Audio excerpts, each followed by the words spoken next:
Assalamualaikum warahmatullahi wabarakatuh. Selamat pagi, salam sejahtera untuk kita semua.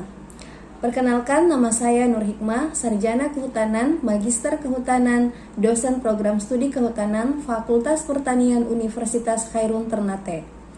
Pada kesempatan ini, saya membuat video dalam rangka pernyataan diri dalam unjuk kerja Tridharma Perguruan Tinggi dalam bidang pengajaran.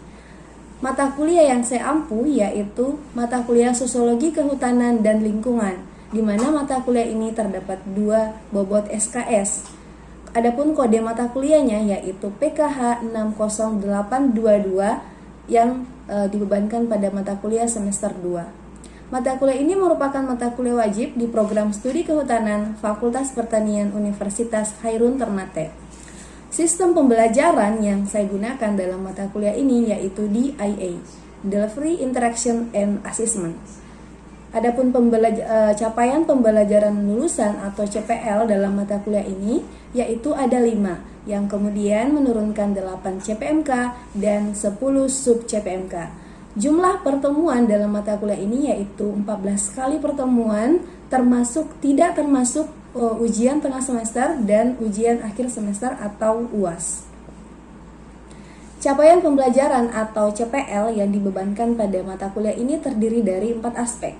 Yang pertama yaitu aspek sikap, yang kedua pengetahuan, yang ketiga keterampilan umum, dan yang keempat adalah keterampilan khusus. Aspek sikap yaitu berkontribusi dalam peningkatan mutu kehidupan bermasyarakat, berbangsa, bernegara, dan kemajuan peradaban berdasarkan Pancasila. Kemudian aspek pengetahuan yaitu menguasai pengetahuan tentang prinsip-prinsip pengolahan hutan lestari yang meliputi perencanaan, pemanenan hutan, ekonomi, sosial, dan kewirausahaan yang berorientasi pada potensi lokal dan karakteristik wilayah kepulauan. Aspek selanjutnya yaitu aspek keterampilan yang terdiri atas 3. Yang pertama yaitu mampu menerapkan pemikiran logis, kritis, sistematis, dan inovatif dalam konteks pengembangan atau implementasi ilmu pengetahuan dan teknologi yang memperhatikan dan menerapkan nilai humaniora yang sesuai dengan bidang keahliannya. Aspek keterampilan yang kedua yaitu mampu bertanggung jawab atas pencapaian hasil kerja kelompok dan melakukan supervisi dan evaluasi terhadap penyelesaian pekerjaan yang ditugaskan kepada pekerja yang berada di bawah tanggung jawabnya. Kemudian aspek keterampilan yang ketiga yaitu mampu menerapkan pemberdayaan masyarakat secara partisipatif, berkeadilan, dan berwawasan lingkungan dalam pemanfaatan sumber daya hutan. Capaian pembelajaran mata kuliah atau CPMK dari mata kuliah Sosiologi Kehutanan dan Lingkungan ada 8. CPMK yang pertama yaitu mahasiswa mampu menguasai ruang lingkup sosiologi kehutanan. CPMK kedua, mahasiswa mampu memahami interaksi dan kelompok sosial masyarakat pada pengelolaan hutan. CPMK ketiga yaitu mahasiswa mampu memahami peranata sosial pengelolaan hutan. CPMK 4, mahasiswa mampu memahami perubahan sosial masyarakat sekitar hutan.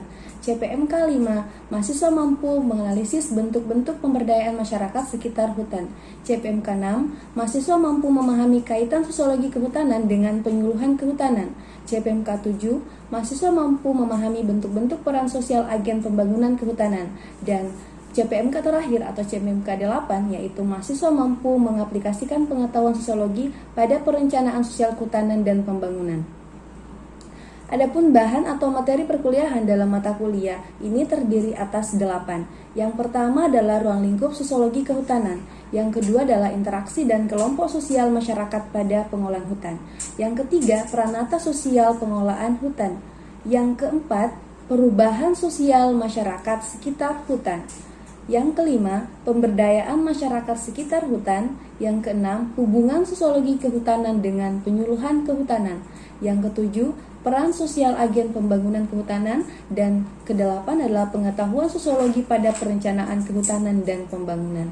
Referensi yang digunakan dalam mata kuliah ini berasal dari 6 buku yang terkait dengan materi dan didukung pula oleh beberapa jurnal atau artikel ilmiah yang terkait. Untuk menunjang proses pembelajaran, digunakan aplikasi virtual kelas Universitas Khairun Ternate.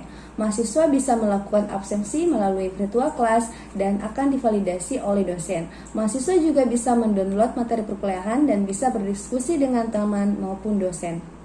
Metode pembelajaran yang digunakan yaitu pemaparan materi kepada mahasiswa atau ceramah, kemudian diskusi kelompok, dan pembelajaran mandiri. Selanjutnya adalah aspek asesmen. Hal ini merupakan proses penilaian untuk mengukur kemampuan mahasiswa secara objektif dalam menerima materi pembelajaran. Indikator penilaian yang saya gunakan terdiri dari beberapa bagian. Yang pertama adalah aktivitas partisipatif, yang kedua proyek, dan yang ketiga adalah kognitif atau pengetahuan. Aktivitas partisipatif terdiri dari tugas kelompok dengan bobot 10% dan tugas rancangan dengan bobot 10%. Sedangkan untuk penilaian kognitif atau pengetahuan terdiri dari tugas mandiri dengan bobot 10%, kuis dengan bobot 5%, ujian tengah semester dengan bobot 30%, serta ujian akhir semester dengan bobot 35%. Evaluasi proses pembelajaran ini dilakukan secara objektif. Itulah tadi aspek yang saya terapkan dalam pembelajaran dalam mata kuliah yang saya ampu. Selanjutnya, saya akan menampilkan proses pembelajaran yang saya lakukan di dalam kelas dengan micro teaching secara luring. Selamat menyaksikan. Assalamualaikum warahmatullahi wabarakatuh. Assalamualaikum warahmatullahi wabarakatuh dan selamat sore. Waalaikumsalam warahmatullahi wabarakatuh. Sore Bu. Hari ini kita bertemu kembali ya di mata kuliah Sosiologi Kehutanan dan Lingkungan. Saya sudah membuka absen di ketua kelas hari ini dan saya juga sudah masukkan materi. Saya sudah absen di ketua kelas? Sudah, Bu. Sudah ada yang dapat materi? Sudah, Bu. Oke, sudah. Jadi sebelum kita mulai kuliah kita pada hari ini, ada baiknya kita berdoa dulu ya sesuai kepercayaan kita masing-masing. Ada yang bisa memimpin doa? Oh, ketua kelas ya? Ya, silakan. Baik, sebelum kita mulai kuliah pada hari ini, mari kita sama-sama berdoa dengan siap-siap mulai.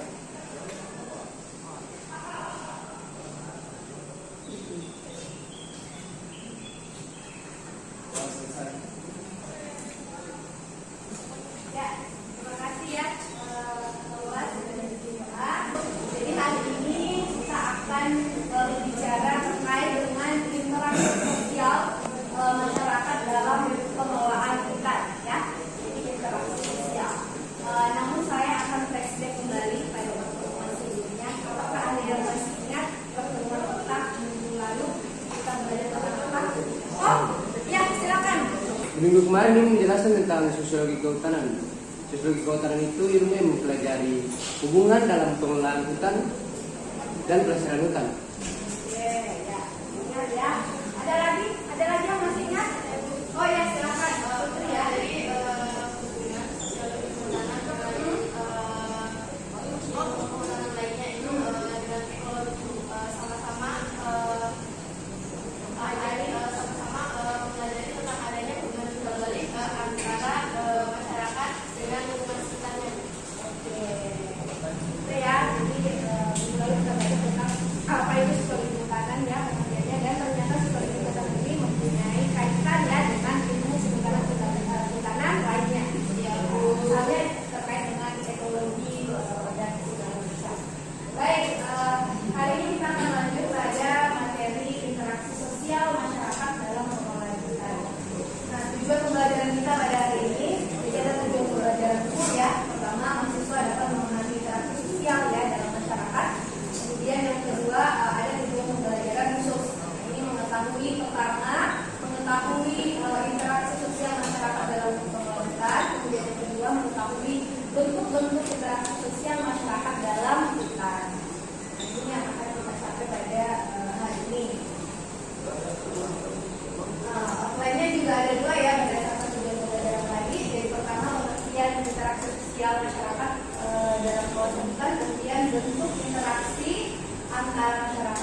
sosial ini di kehidupan kita sudah tidak asing lagi ya, karena dalam kehidupan sehari-hari kita pastinya melakukan interaksi sosial, ya, kita melakukan interaksi sosial.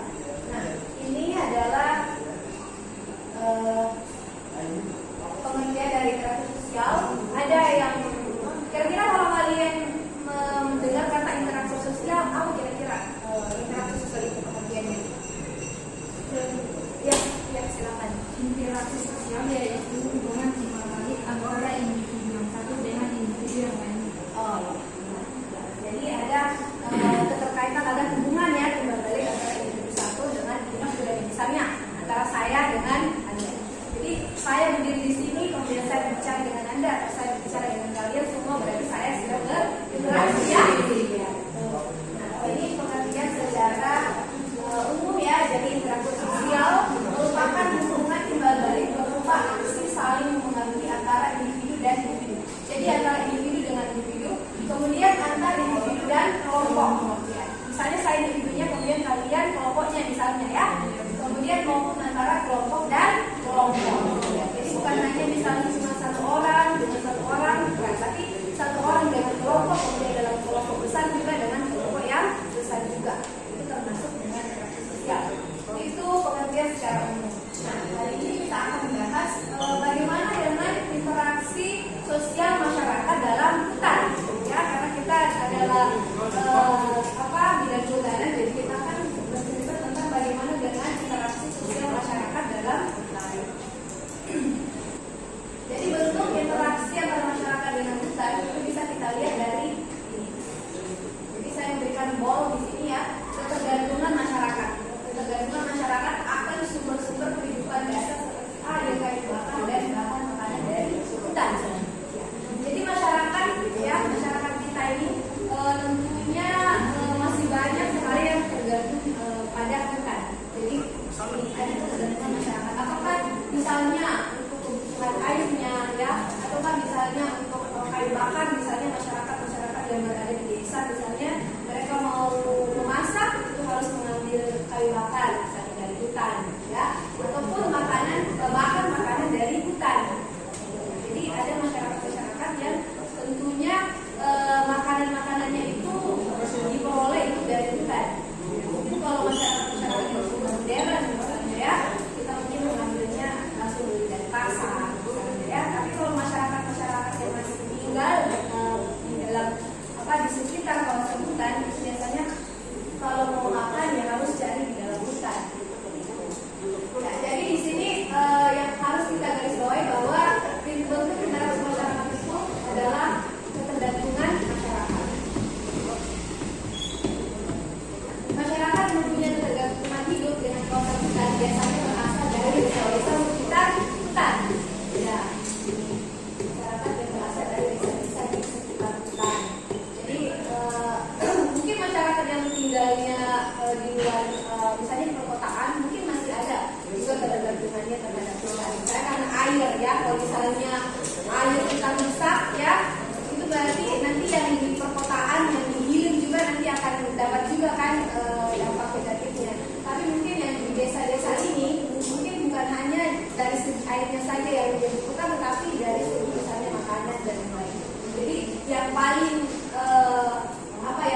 membahas tentang pemanfaatan lahan hutan. Oke, ada yang masih ingat pengertian dari kawasan hutan? Ya, jadi kawasan hutan adalah wilayah tertentu yang ditunjuk dan atau ditetapkan di lingkungan sosial pemerintah untuk dipertahankan keberadaannya sebagai hutan tetap. Jadi memang sudah ditetapkan, sudah ditunjuk ya oleh pemerintah yang mana yang masuk kawasan hutan, yang mana yang berada di luar kawasan hutan. Nah, di sini kita akan berbicara terkait dengan kawasan hutan. Oke. Kawasan hutan ini memiliki fungsi pokok sebagai hutan konservasi, hutan lindung, dan hutan produksi. Ini juga sudah tidak asing lagi ya di telinga kita ya terkait fungsi hutan ini ya, fungsi konservasi, fungsi lindung dengan fungsi produksi. Pembagian kawasan hutan dipengaruhi oleh kondisi alam, flora dan fauna, topografi dan keanekaragaman ekosistem di dalamnya. Nah, ini maksudnya tadi. Jadi misalnya kapan misalnya hutan itu disebut sebagai hutan produksi, misalnya kapan hutan itu diloloskan sebagai hutan konservasi, itu sudah ada ketetapan-ketetapannya ya dalam peraturan ya.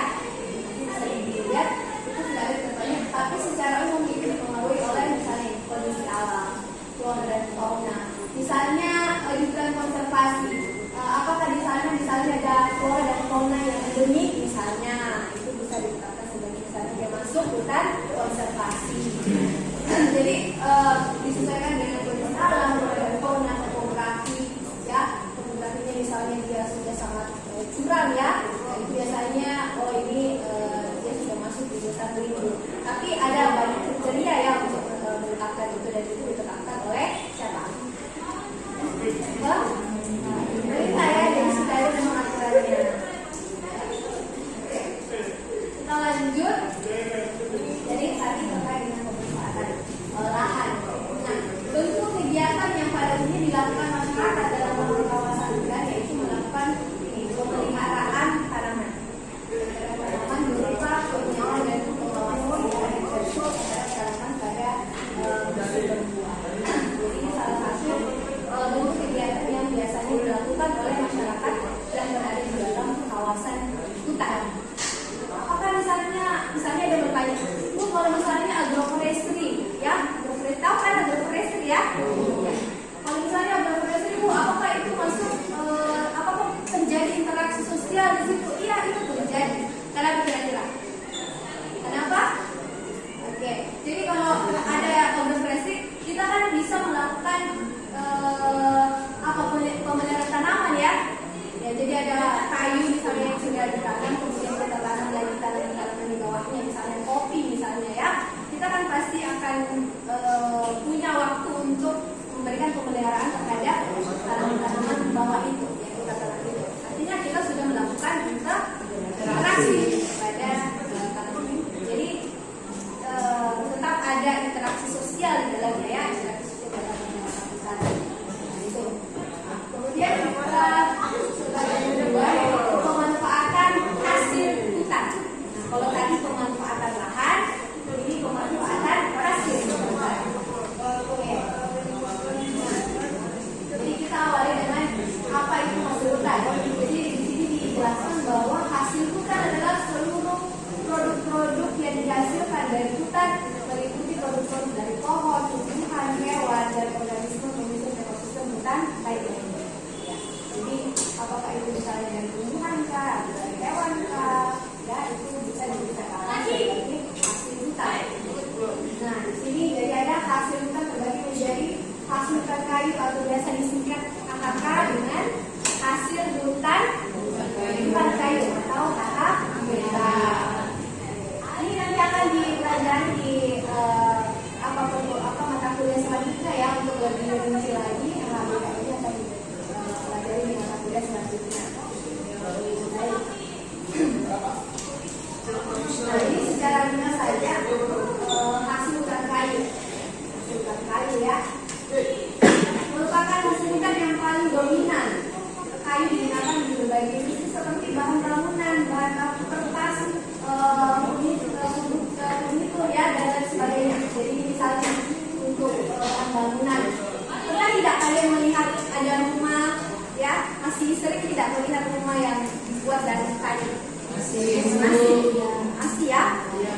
Di sini pun di sekitar kita pun masih ada yang rumahnya itu terbuat dari kayu. Itu salah satu manfaat dari hutan, ya, karena bisa menghasilkan kayu, bisa dibuat untuk bangunan. Misalnya seperti ini, saya menunjukkan gambar seseorang sedang membangun rumah kemudian menggunakan kayu. Kemudian yang selanjutnya untuk bahan baku kertas, ya, jadi kertas yang kita gunakan ya, yang di depan kalian itu sebenarnya terbuatnya dari pohon, berasal dari pohon kayu, ya, sehingga langsung bisa dipakai untuk menulis. Kemudian ini ini meja, atau mungkin rumah kalian ada yang punya peralatan-peralatan yang terbuat dari kayu, ya, itu juga termasuk salah satu hasil hutan, meja, kursi dan lain-lain.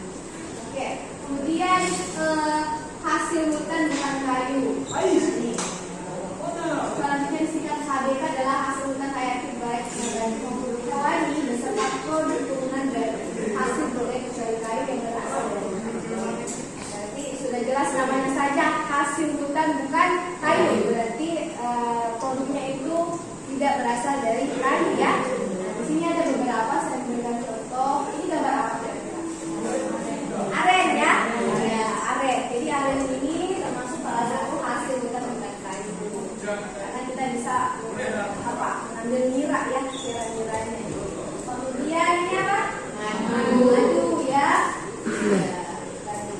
Jadi tadi kan disebutkan bahwa hewan-hewan juga bisa dianggap sebagai hasil hutan, yang termasuk tadi yang bisa menghasilkan madu apa? Lebah, ya, lebah. Itu kan hewan yang bisa disebut sebagai hasil hutan bukan kayu. Kemudian ini bambu.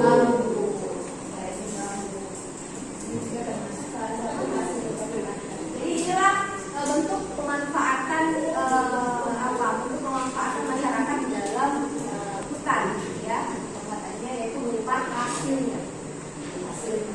Nah, selain yang ini, jadi selain HK atau hasil hutan kayu dan HBK, pemanfaatan hasil hutan pada kawasan hutan juga dilakukan masyarakat antara lain misalnya pemanfaatan kayu bakar, ya, pemanfaatan kayu bakar. Kalau mungkin yang saya maksud di sini hasil hutan kayu itu mungkin yang benar-benar digunakan untuk untuk misalnya bahan bangunan dan lain-lain. Kalau kayu bakar ini kan berarti sisa-sisa, ya, sisa. Yang dilakukan dengan menurut ranting-ranting atau cabang kayu yang kering, ya, serta memanfaatkan pohon-pohon milik masyarakat dari rumah baik dari terkena angin maupun petir. Itu yang seperti itu kan bisa kita ambil. Misalnya hutan itu adalah hutan lindung, ya, itu bisa kita ambil. Kalau misalnya cuma mengambil ranting misalnya yang pohon-pohon yang sudah mati, ya, sudah tumbang, itu tidak boleh kita ambil. Kemudian bisa juga untuk pemanfaatan sebagai pakan ternak, ya, yang dilakukan melalui mengambil hijauan untuk makanan ternak dan tidak melakukan pengembalaan liar. Jadi kita tidak harusnya, ya, tidak melakukan pengembalaan liar di dalam kawasan hutan. Kalau kita cuma mengambil misalnya rumput-rumputnya, ini kan masyarakat kita kan biasanya seperti itu. Paling masuk hutan, ya, saya menentukan gambar seperti ini misalnya. Pas pulang itu mungkin mengambil rumput-rumputan misalnya, ya, untuk ternaknya. Tidak apa-apa. Tapi kalau misalnya melakukan pengembalaan liar itu kan tidak bagus, ya, dan memang ada aturannya. Jadi itu materi kita pada hari ini terkait dengan bagaimana interaksi manusia di dalam hutan, ya, terhadap hutan. Jadi tadi ada interaksinya, bentuk interaksinya itu bagaimana masyarakat itu memanfaatkan lahan dengan bagaimana masyarakat itu memanfaatkan hasil hutannya. Nah, itu salah satu itu adalah bentuk-bentuk interaksi dari masyarakat itu. Sampai sini ada yang mau ditanyakan? Oh, ya, silakan. Namanya siapa? Alda, ya. Bagaimana dampak interaksi sosial dalam masyarakat? Dampak interaksi sosial dalam masyarakat. Ya. Jadi kita tahu kan kalau di dalam hutan ini terjadi interaksi ya. Bagaimana dampaknya? Pertama mungkin dari segi peningkatan ekonomi masyarakat ya. Misalnya tadi ada interaksi, misalnya masyarakat mengambil hasil hutan bukan kayu, misalnya memungut hasil hutan bukan kayu. Kemudian masyarakat olah, misalnya masyarakat membungkus, setelah itu masyarakat jual. Setelah itu kan masyarakat bisa mendapatkan keuntungan ya, dan itu bisa meningkatkan perekonomiannya mereka. Itu jadi pertama mungkin bisa mendapatkan keuntungan, masyarakat bisa mendapatkan keuntungan lebih. Atau misalnya yang ada masyarakat yang menggunakan sistem agroforestry misalnya, jadi karena kayunya itu butuh waktu yang lama